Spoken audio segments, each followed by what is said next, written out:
สวัสดีจ้าพ่อแม่พี่น้องเห็นบอเนาะมาตำน้ำเส้นเนื้อมาเลยจ้ามาขูดคบน้ำกันอีกแล้วจ้ะ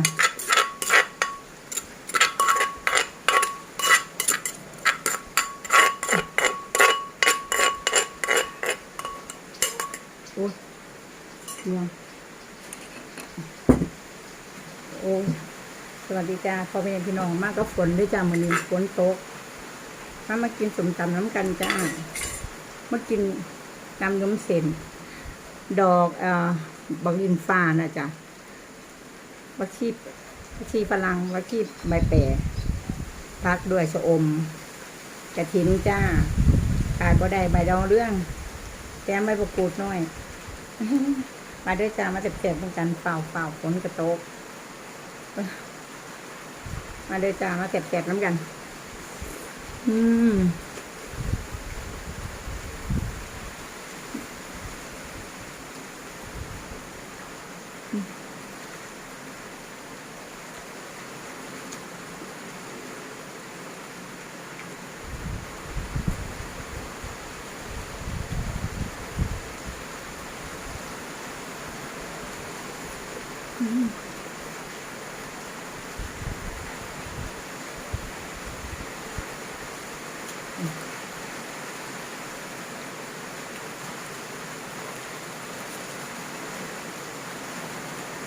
ได้ยินเสียงฝนเลยจ้ะฝนตกมากก็ฝนจะอมจะอมนั่นเรียกจะอม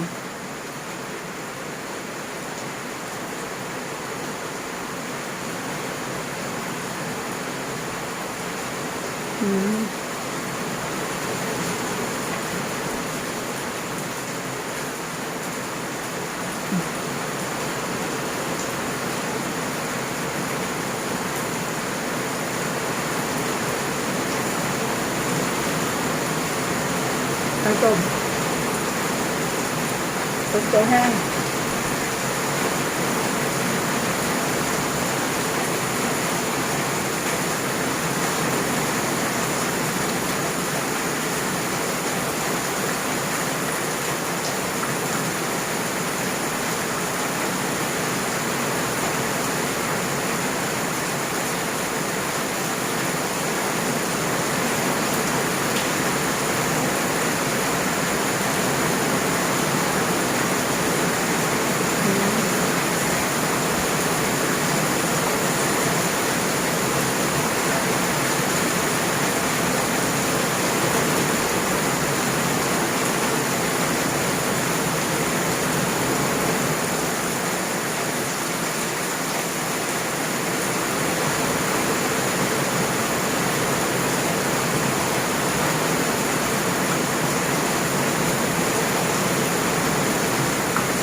แห้งแบบฝนตก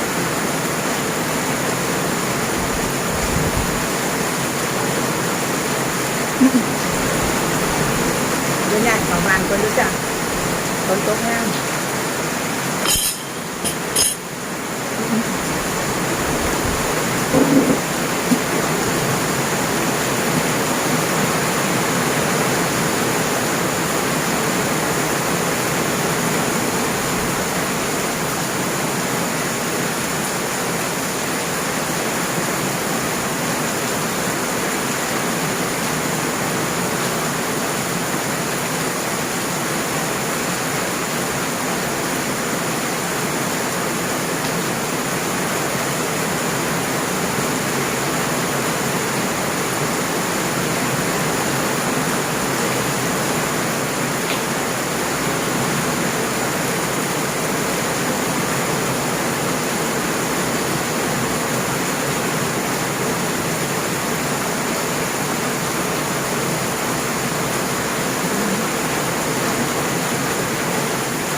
ำนี้ก็ได้จากพอเป็นพี่น้องพอตกแห้งจากปากโตแหลกก็ติดตามอยู่ด้วยจ้าขอบคุณค่ะอย่าลืมดูแลสุขภาพกันด้วยจ้า